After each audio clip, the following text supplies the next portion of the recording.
Yang ke-19 dan yang ke-20. As-salatu 'alal ali fit tasyahhudil akhir wa qu'uduha. Lupa baca solawat kepada keluarga Nabi di tasyahud akhir. Coba deh ibu-ibu kita baca tasyahud bareng-bareng dari awal.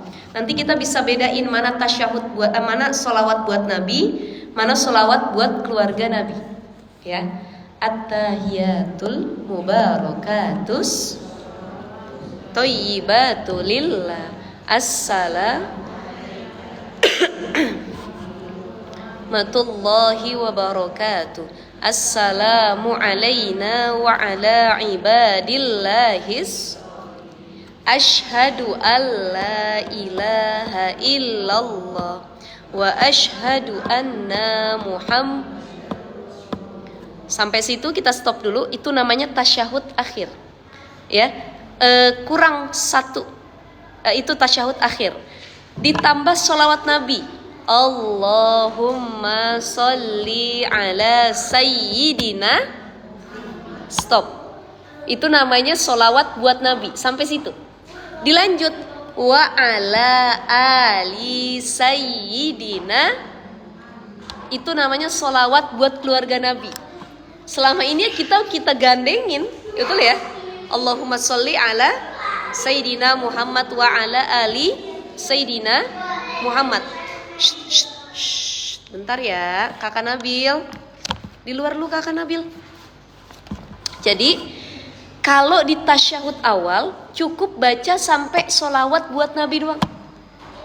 Asyhadu an la ilaha illallah wa asyhadu anna Muhammadar Rasulullah. Allahumma sholli ala sayyidina Muhammad. Udah. Itu tasyahud awal.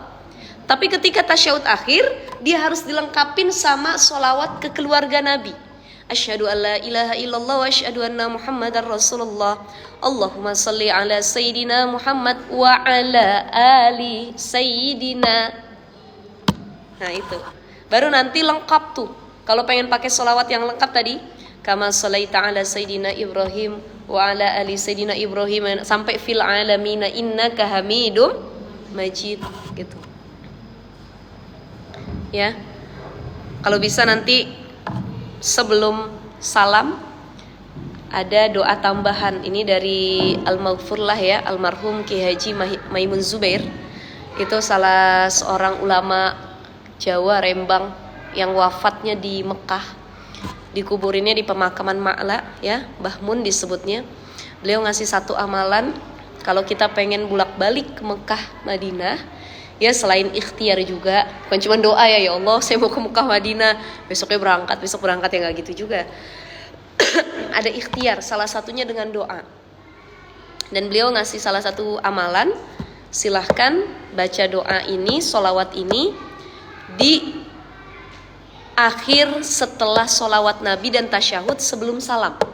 Itu kan kita udah kelar tuh, fil alamina innaka hamidum majid. Ya. Allahumma inni a'udzubika min adzabil qabri wa min adzabin nari wa min fitnatil mahya wal mamati wa min syarri fitnatil masihid dajjal. Itu baca lagi kan? Ada tambahan kan? Baru baca nih sholawat doa. Allahumma sholli ala sayyidina Muhammad wa ala alihi sayyidina Muhammad. Allahumma ballighna ziyaratal Makkah wal Madinah. Baru salam. Assalamualaikum warahmatullahi. Assalamualaikum warahmatullahi. Nah itu cuman sekedar ya mau diamalin silahkan, enggak juga enggak apa-apa gitu ya. Beberapa para orang-orang solih, para ulama sudah mengamalkan hal tersebut. Alhamdulillah bolak-balik ziarah ke Mekah dan Madinah. Insyaallah mudah-mudahan kita doain yang berangkat haji tahun ini dipermudah ya, disehatkan pulang jadi haji mabrur dan mabrurah. Mudah-mudahan insyaallah tahun depan kita bisa nyusul semuanya ya untuk melaksanakan ibadah haji. Ada lagi ibu-ibu pertanyaan sebelum saya tutup? Ya.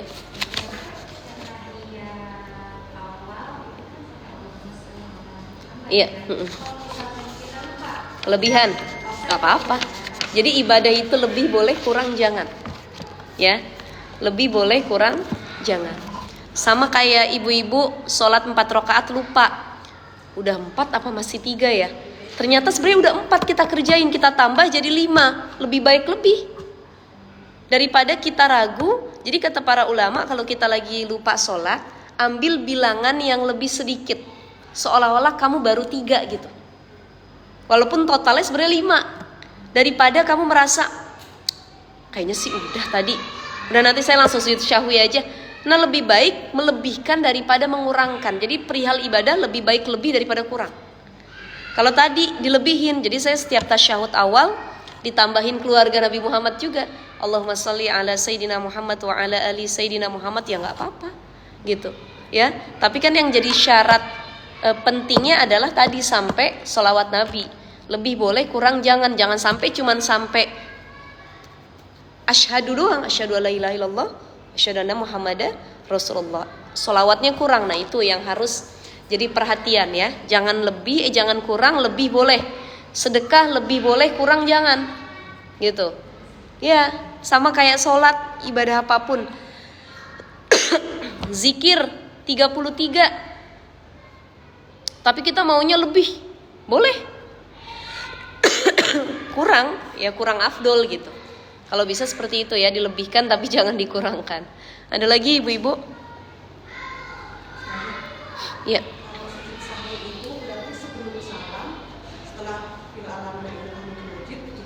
Nah, oke. Saya lupa nyontohin ya, ibu-ibu ya. Silahkan dilihat untuk sujud syahwi. Syahwi ini kita kan tahiyat ya. Tahiyat duduknya nggak langsung gini kalau mau sujud syahwi. Kita duduk iftirash dulu, duduk tahiyat awal. Karena mau sujud syahwi, kan mau sujud lagi. Jadi duduknya begini. Duduk kayak tasyahud awal. Fil alamina innaka hamidum majid. Harusnya salam. Tapi jangan salam dulu sujud syahwi. Subhana ma la yanamu wa la yasfu. Atau ada yang baca subhana ma la yasfu wa la yanamu, ya sama aja balik-balik ya. Subhana ma la yanamu wa la yasfu. Allahu akbar. Bangkit dulu. Bangkit ini boleh zikir seperti biasa. Rabbil firli warhamni wajburni warfa'ni warzuqni wahdini wa'afini wa'fu anni. Sujud lagi 2 kali.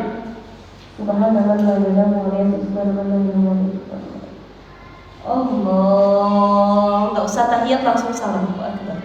Assalamualaikum warahmatullahi. Assalamualaikum warahmatullahi. Jadi setelah fil alamina innaka hamidum majid, sujud syahwi, duduk, sujud lagi syahwi, bangkit, langsung salam. Enggak perlu tahiyat lagi. Kalau lupa kunut, kalau lupa tasyahud awal tadi, kalau lupa baca sholawat Nabi, lupa baca sholawat atas keluarga Nabi, ya silahkan untuk tadi sujud syahwi. Ada lagi?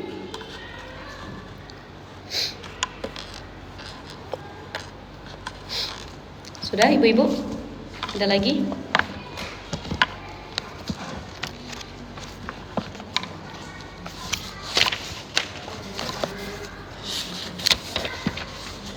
Ya. Boleh.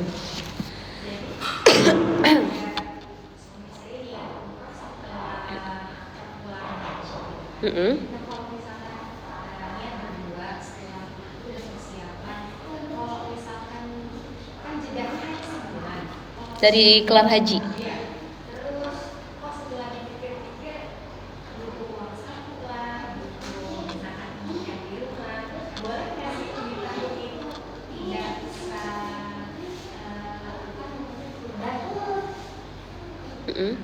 Ini mau umroh. Tapi sudah pasti gitu. Ya, jadi gini. Umroh dan kurban sama-sama ibadah, ya. Jadi kalau kurban itu lebih ke ibadah harta setiap tahunnya. Jadi hikmah kurban itu adalah mensucikan harta kita, dan nanti hewan kurban itu salah satu yang jadi tunggangan kita kelak di akhirat gitu.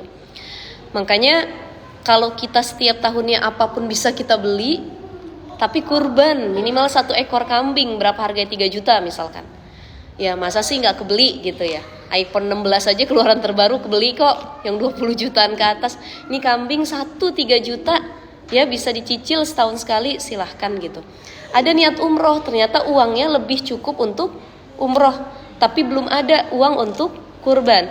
Maka sebenarnya bukan perkara yang berdosa juga kalau tahun ini kita harus libur kurban dulu gitu. Cuman kalau bisa tetap diusahakan, karena kurban jatuhnya cuma setahun sekali, beda sama akikah yang kapan ada rizki bisa dilakukan.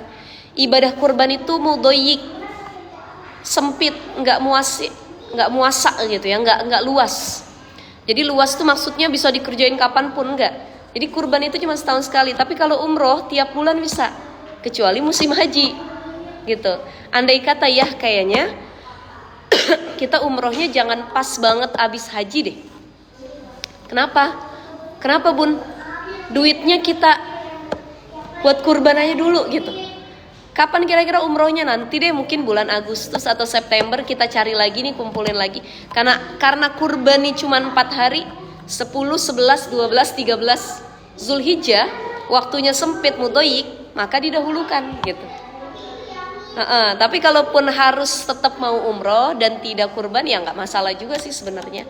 Saya beranggapan sayang saja karena waktunya cuma sempit setahun sekali dan 4 hari aja adanya gitu.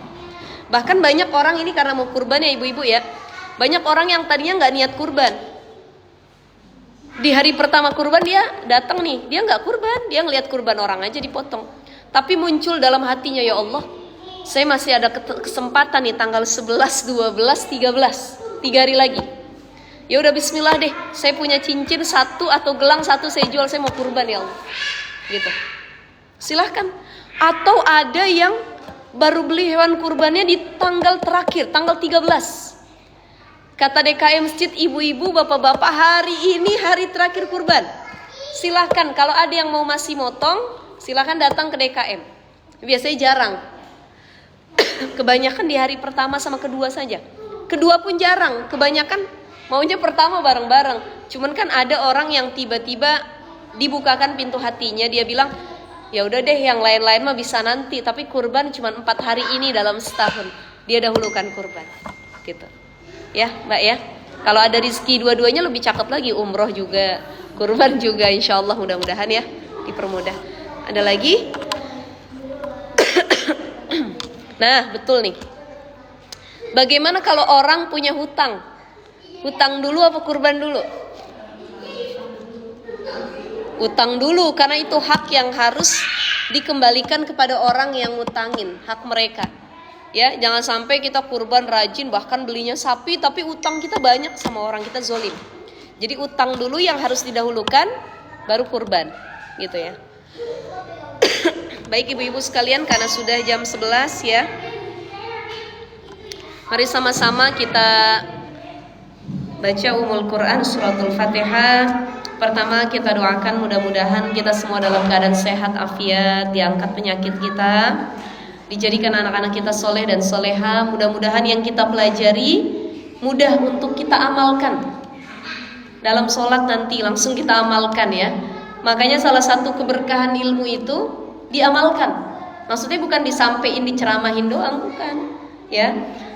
Jadi diamalkan maknanya bukan cuma tausiah, diceramahkan, diajarin lagi, bukan, tapi dipraktekkan dalam kehidupan sehari-hari. Kita sholat nanti tahu rukun qauli, rukun fi'li, kita tahu sujud syahwi, kita tahu sujud ini, syarat sujud, harus dipraktekkan dalam sholatnya. Dan kalau bisa lagi sholat yang dibaca adalah ayat-ayat yang lagi kita hafalkan. Jangan cuma muter di ayat itu, inna atoina, tabat, al-kafirun, kulhu, udah itu muter hayo gitu ya, maka nggak nambah-nambah hafalan kita. Jadi kata para ulama, kalau pengen hafalan Qur'annya nambah, kuat hafalannya, bacalah hafalan yang sedang kamu hafal dalam setiap sholat kamu. Itu memperkuat hafalan kita. Insyaallah mudah-mudahan dipermudah. Ala hadhihi niyah wa ala kulli niyatin shalihah. Al-Fatihah. A'udzubillahi minasyaitonir rajim. Bismillahirrahmanirrahim. Alhamdulillahi rabbil alamin. Arrahmanir rahim. Maliki yaumiddin. Iyyaka na'budu wa iyyaka nasta'in. Ihdinas siratal mustaqim. Siratal ladzina an'amta 'alaihim ghairil maghdubi 'alaihim waladdallin. Rabbana ighfir lana wa li